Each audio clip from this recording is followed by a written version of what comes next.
Hello दोस्तों, एक बार फिर से स्वागत है आपके अपने यूट्यूब चैनल जय हिंद मैथ क्लासेस बिहार में। मेरे प्यारे दोस्तों, आप लोग कैसे हैं? मैं उम्मीद करता हूं आप लोग मस्त और व्यस्त होंगे। देखिए, आपके बीच में आज उपस्थित हुए हैं एक धमाकेदार सीरीज के साथ। यह सीरीज क्लास 9th के बहुवैकल्पिक प्रश्न यानी ऑब्जेक्टिव क्वेश्चन पर आधारित है। इस सीरीज के माध्यम से सभी सब्जेक्ट के ऑब्जेक्टिव क्वेश्चन कवर किया जाएगा। फिलहाल आप सभी छात्रों के पसंदीदा सब्जेक्ट यानी साइंस से शुरू करते हैं। अगर इस चैनल पर आप पहली बार आए हैं तो इसे सब्सक्राइब कर लें तथा अपने दोस्तों के साथ शेयर करें। आइए अब क्लास के आगे बढ़ाते हैं। यह अध्याय 2 है, यानी आज हमारा क्लास का पार्ट 2 है। देखेंगे इस अध्याय के अंतर्गत इस चैप्टर का नाम है क्या हमारे आसपास के पदार्थ शुद्ध है। आइए क्वेश्चन नंबर 1 देखते हैं। इस सीरीज के माध्यम से केवल हम बहुविकल्पीय प्रश्न ऑब्जेक्टिव कवर ही करेंगे, ठीक है। देखिए क्वेश्चन नंबर 1 क्या कह रहा है। शुद्ध पदार्थों के लिए निम्नलिखित में से कौन से कथन सत्य है। इसका आप लोग आंसर कमेंट कीजिए। 3 सेकंड आपको मिलते हैं। तो इसका सही आंसर ऑप्शन नंबर बी है। क्या? बी नंबर में देखिए क्या बोल रहा है, 1 और 3। 1 नंबर में शुद्ध पदार्थों में केवल एक प्रकार के कण होते हैं, ठीक। और शुद्ध पदार्थों का संगठन सर्वत्र समान रहता है। आइए क्वेश्चन नंबर 2 देखते हैं। लोहे से बनी वस्तुओं में जंग लगने को कहते हैं। ऑप्शन नंबर 1 देखिएगा 1, संक्षारण तथा यह एक भौतिक एवं रासायनिक परिवर्तन भी है। ऑप्शन नंबर बी में देखेंगे विलयन तथा यह एक भौतिक परिवर्तन है। ऑप्शन नंबर सी में देखेंगे संक्षारण तथा यह एक रासायनिक परिवर्तन है। ऑप्शन नंबर डी में देखेंगे विलयन तथा यह एक रासायनिक परिवर्तन है। इसका सही आंसर कमेंट कीजिए। आपके पास 3 सेकंड का समय है। तो इसका सही आंसर है ऑप्शन नंबर सी। आगे देखेंगे संक्षारण तथा यह एक रासायनिक परिवर्तन है। कोई भी लोहे से बनी वस्तु उसमें जब जंग लग जाती है तो संक्षारण तथा यह एक रासायनिक परिवर्तन है। हाँ, रासायनिक परिवर्तन आपको बताया गया था कि वैसा परिवर्तन जिसमें नए पदार्थों का निर्माण होता है, ठीक है। तो उसे हम क्या कहते हैं? रासायनिक परिवर्तन कहते हैं। आइए आगे देखते हैं क्वेश्चन नंबर 3। सल्फर तथा कार्बन डाइसल्फाइड का एक मिश्रण है। इसका ऑप्शन नंबर ए देखिएगा विषमांगी तथा टिंडल प्रभाव दर्शाता है। ऑप्शन नंबर बी देखेंगे समांगी तथा टिंडल प्रभाव दर्शाता है। ऑप्शन नंबर सी देखेंगे विषमांगी तथा टिंडल प्रभाव नहीं दर्शाता है। या ऑप्शन नंबर डी देखेंगे समांगी तथा टिंडल प्रभाव नहीं दर्शाता है। आपके पास मात्र 3 सेकेंड है। सही आंसर कमेंट कीजिए।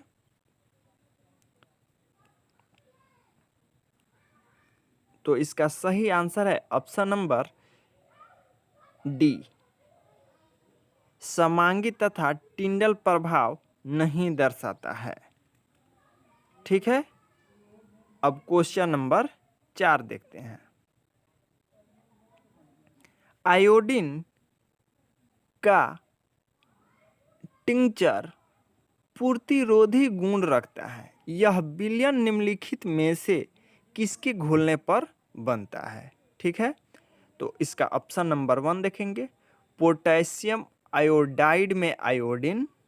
ऑप्शन नंबर बी में देखेंगे वैसलीन में आयोडीन। ऑप्शन नंबर सी में देखेंगे जल में आयोडीन, या फिर ऑप्शन नंबर डी देखेंगे अल्कोहल में आयोडीन। तो इसका सही आंसर कमेंट कीजिए। क्वेश्चन नंबर 4 का सही आंसर कमेंट कीजिए, मात्र 3 सेकेंड। तो इसका सही आंसर है ऑप्शन नंबर डी, अल्कोहल में आयोडीन। आपसे ये भी पूछ देगा कि आयोडीन की कमी से कौन सा बीमारी होता है, कमी से कौन सा बीमारी होता है। ठीक है, तो आप कमेंट कीजिए कौन सा बीमारी होता है। तो इसका होगा घेंघा रोग, घेंघा। ठीक है, तो देखिए इसका सही आंसर है option number D, option number D, alcohol में आयोडीन। क्वेश्चन नंबर 5 देखेंगे, निम्नलिखित में से कौन समांगी प्रकृति के है।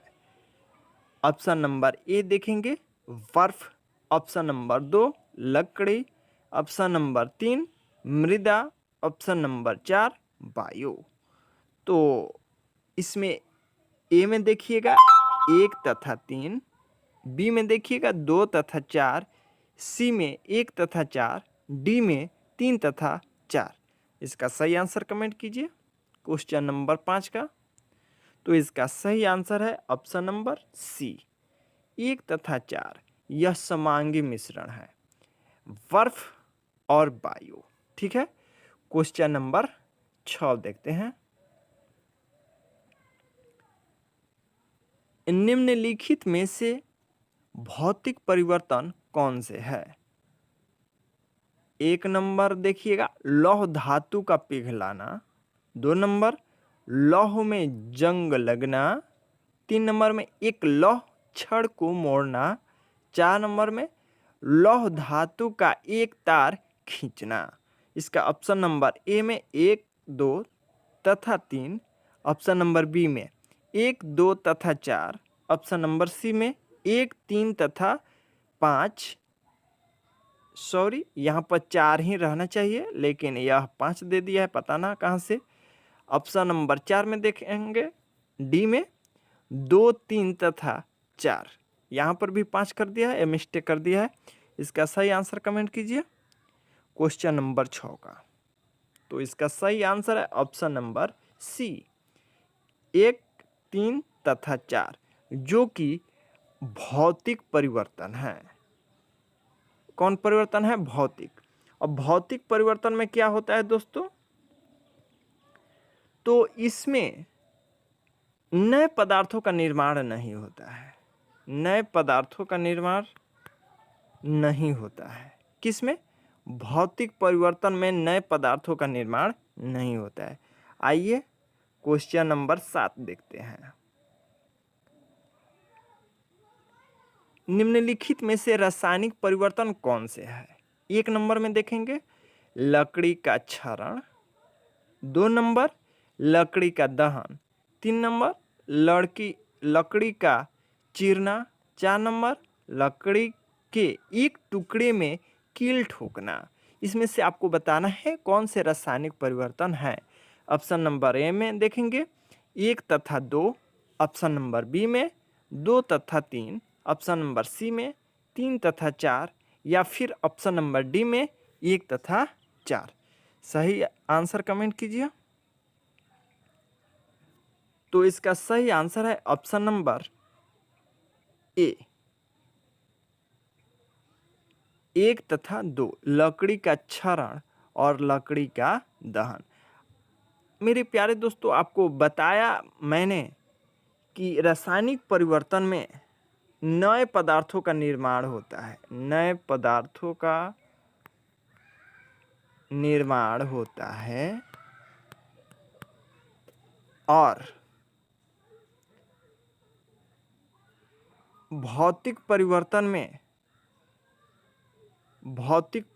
में क्या होगा? नए पदार्थों का निर्माण नहीं होगा, नए पदार्थों का निर्माण नहीं होगा। ठीक है, भौतिक में नए पदार्थों का निर्माण नहीं होगा और रासायनिक पदार्थों में नए पदार्थों का, रासायनिक परिवर्तन में नए पदार्थों का निर्माण होगा और भौतिक परिवर्तन में नए पदार्थों का निर्माण नहीं होगा। आइए क्वेश्चन नंबर 8 देखते हैं। निम्नलिखित अभिक्रिया के अनुसार दो पदार्थ ए तथा बी अभिक्रिया कर तृतीय पदार्थ A2B बनाते हैं। तो देखिए यह एक रिएक्शन दिया हुआ है 2A + B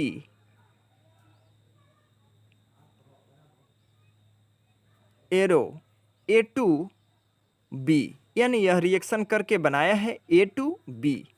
तो निम्नलिखित में से कौन से कथन इस अभिक्रिया के संदर्भ में सही नहीं है? इसका 1 नंबर में देखिएगा, उत्पाद A2B पदार्थ A तथा B के गुण प्रदर्शित करते हैं। 2 नंबर में उत्पाद का सदैव एक निश्चित संगठन होगा। 3 में इस प्रकार का बना उत्पाद यौगिक के रूप में वर्गीकृत नहीं किया जा सकता है। 4 नंबर में देखेंगे, इस प्रकार का बना उत्पाद एक तत्व है। इसका ऑप्शन नंबर ए में 1, 2 तथा 3, ऑप्शन नंबर बी में 2, 3 तथा 4, ऑप्शन नंबर सी में 1, 3 तथा 4, या फिर ऑप्शन नंबर डी 2, 3 तथा 4। सही आंसर कमेंट कीजिए क्वेश्चन नंबर 8 का। तो इसका सही आंसर होगा सी 1, 3 तथा 4। ठीक है, देखिए यहाँ पर समीकरण दिया है 2A + B।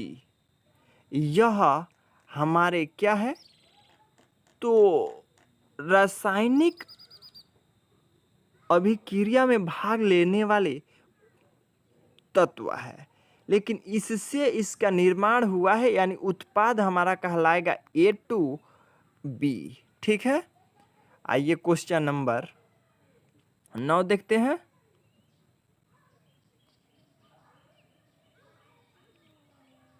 दो रासायनिक स्पीसीज X तथा Y आपस में संयुक्त होकर उत्पाद P बनाती है, जिसमें दो X तथा Y दोनों उपस्थित होते हैं। यहाँ पर भी वही रिएक्शन टाइप पर दिया है, यानी एक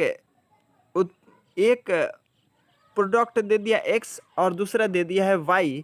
जब इसको रिएक्शन किया जा रहा है तो P बन रहा है। अब देखिए X तथा Y को सरल रासायनिक अभिक्रिया द्वारा सरल पदार्थों में नहीं तोड़ा जा सकता। निम्नलिखित में से कौन सा X, Y तथा P स्पीसीज के संदर्भ में सत्य है? 1 नंबर में P एक यौगिक है, 2 नंबर में X तथा Y यौगिक है, 3 नंबर में X तथा Y तत्व है, 4 नंबर में P एक निश्चित संगठन है। तो इसका सही आंसर कमेंट कीजिए। ऑप्शन नंबर ए में देखेंगे 1, 2, 3 सही है, या फिर ऑप्शन नंबर बी में देखेंगे 1, 2 तथा 4 सही है, ऑप्शन नंबर सी में देखेंगे 2, 3 तथा 4 सही है, ऑप्शन नंबर डी में देखेंगे 1, 3 तथा 4 सही है। तो इसका सही आंसर कमेंट कीजिए क्वेश्चन नंबर 9 का। और आज का यह आखिरी क्वेश्चन है, तो इसका सही आंसर है ऑप्शन नंबर डी 1, 3 तथा 4। P एक यौगिक है, यौगिक का डेफिनेशन आपको बताया गया था। ठीक है, 3 नंबर में X तथा Y तत्व है, 4 P एक निश्चित संगठन है, यानी X और Y के मिलने से P का निर्माण हुआ है। आपसे यह भी पूछ सकता है कि यह एक कैसी रिएक्शन है, तो यह एक आप क्या बताइएगा, संयोजन अभिक्रिया है, संयोजन। ठीक है, संयोजन अभिक्रिया